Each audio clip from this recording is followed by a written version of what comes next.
AFRICOM apparently has this long-term goal to make sure that the people of Burkina Faso and the Africans are in a better position to do well. Whatever. In 2050, 50 years from now, we want to make sure that the African people have a great foundation and they're able to really do very well for themselves. So we have shared values. We have shared values, and we just want to make sure that we put institutions in place that will help capitalize that as we fight this common enemy, these freaking terrorists. Yeah. We don't believe you. That guy. You are trying. I feel like he tried so hard to get away from what he said in that U.S. Senate meeting. Accusing Ibrahim Traoré of corruption. Yes, and he tried to flip it completely. He took his time, his month to decide what am I going to say in these interviews that I know I'm going to have. And he was picking his words very carefully. Yes. Now you want to come out here and say that there's some great things that they're doing. How can a corrupt person be doing some great things there? You called him corrupt, apologize to the Capitan. We don't care about those 4 stars, okay? You messed up, bro. You messed up. You're 63 years old. You can't be messing up like this. You say you have 40 years of experience, but you can't be out here.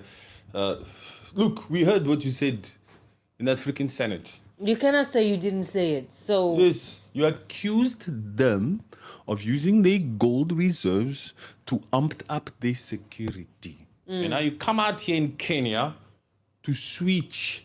He switched, but he wants to make it look as if I stand by my statement. No. But you didn't say it. Actually, he switched. If you listen carefully, he switched.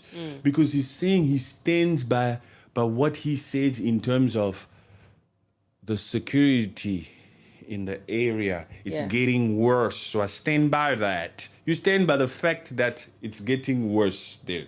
Security terrorist activities. Can you stand? That girl should have asked. The rules should have been there. She should have asked him. No. Not Burkina Faso. Yes, no. We're talking about Captain Ibrahim Traoré and the leadership. You said that you specifically named him. You said they are corrupt. You said that they're using their gold for their own security. That is what I'm asking you. Yes, do you stand by that? Because the sentiment around Africa is that you're accusing them of corruption. Do you stand by that? She didn't really push there. No. Because they only gave her 30 minutes. It's true. Although she's cool. I like you, lady, whatever your name is, in Citizen TV in Kenya. But she should have pushed. But don't you think it's also strange that this William Ruto, he, knowing how his citizens, they feel about Ibrahim Traoré, or even about him, William Ruto himself, he actually said, okay, for this guy to actually come into the country, knowing that there were protests against this guy in Kenya. William Ruto is here. There's no difference between Michael Langley and William Ruto. They both work for the White House. Just think about it that way. It will minimize a lot of freaking thing. Don't think of William Ruto as a Kenyan. Do you understand? Yes. Because every freaking moves he makes needs to be with the West. If he's not flying to the freaking White House, he's bringing the West. The West is coming into his house there to conduct things there. Michael Langley, they know the outrage that his freaking statements in the Senate made around the entire continent. They know. They're looking for a way to clean that up so life can go on. He even said it. Pan-Africanism is real and strong. They felt it. Yeah. They know that we are out here unapologetically waiting for them to F up again. We'll come out here and call them out. But it's very nice that he mentioned that. He knows that. He's tried to flip the switch on us, but no, we saw your true colors. If they don't know how real and strong we Pan-Africanists are out here, they are sleeping there. They're sleeping because we're unapologetic. I mean, it's freaking 3 a.m. in the morning here. Look at all this energy. Look at all this energy I have here. 3 o'clock in the freaking morning. I'm out here talking about this crap. You understand what I'm saying? They want to clean up their freaking image. Somehow they want to clean it up.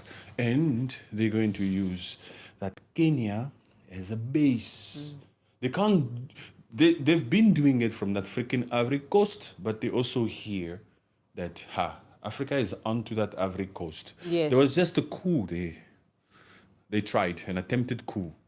So if we end up there again now, they're really going to suspect us of really meddling with the military affairs over there, and we will be accused of being involved in the destabilization that Burkina Faso is experiencing and all those coup and assassination attempts. So let's not go there now. Let's go to that Papet Zakayo over there. Let's invite people. Let's invite people to meet us there. Let's go to Zakayo Morocco. is easy. Let's first go to Morocco. Just think, Morocco up here. See Morocco up here. Above Burkina Faso, Mali and Niger, above the Confederation. They're talking there. And now they go there to the freaking east to start that thing. But he's trying to clean up his image. But we also here. You understand? We also here. We know the tactics of the West. It doesn't matter the shared goals, shared values. These are the end goals. We love Africa so much. We can't afford Russia and China to come in here. We don't give a crap about any of that. We look at history. Yes. Everywhere that America has been involved, it's just chaos. Look at Libya. In fact, she was very smart, that chick from Citizen TV, to say, like Libya. Ousted. They are still trying to come out and sort of ousted like Libya? You should have said, are you trying to oust Ibrahim Traoré like you did Muammar Gaddafi? You understand what I'm saying? Yes. That's what she meant. But she was actually, I was impressed that she went that way. Ousted like you did in... That's a cool chick. I like you. She's cool. I like that. So, yes, we're not fools. You are right about one thing in that interview, Langley. Pan-Africanism is real and strong. It's very real and it's extremely strong. And we will continue to come out here and show our support for the Captain. Yes. Who is not corrupt, who's out here doing great things, right? Beautiful things for his people, his Burkina Bay. Yeah, and it's motivating and encouraging all of us Africans to come out here and have an index of how to hold our own freaking puppets accountable. Look at Burkina Faso. What do you mean you cannot? He's fighting terrorists and he's building his economy. He's fighting terrorists and he's building the country. Yes. This young president is out here fighting freaking jihadists and Al-Qaeda and Al-Sass, all of these people, all these threats with his life on the freaking line. And at the same time, he has time to contribute all of these agricultural equipment worth $179 million. Yo, long live Captain Ibrahim Traoré. Yes. It's always interesting talking about Ibrahim Traoré and his accomplishments. This is why we do what we do. It's so that individuals can come out here and start doing the things that he's doing. Yeah, and so that we can sleep well. We can sleep well at night. We can do our own thing. A shot at life.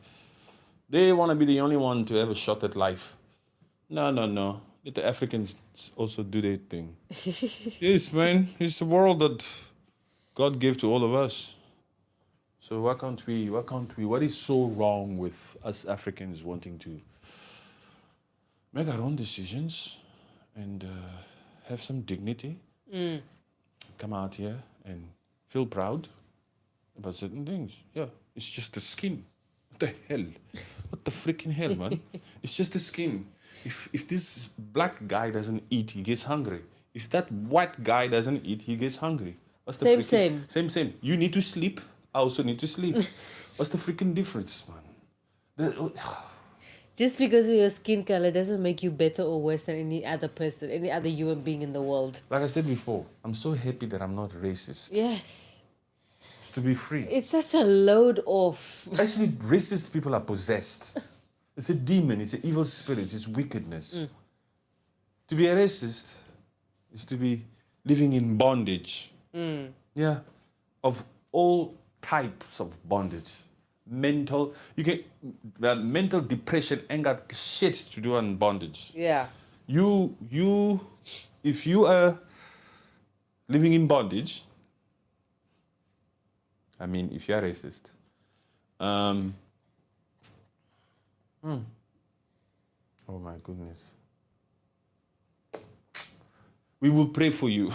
I think that's the only way that can be delivered. Okay, Heavenly Father, please touch all the racist people and change them. Give him an epiphany.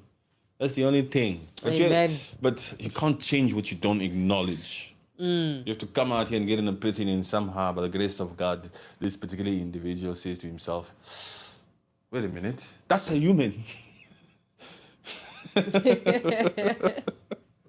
He's also a human. They talk too. Yes, man. They live, they eat, breathe. Same thing. Oh my gosh. Anywho,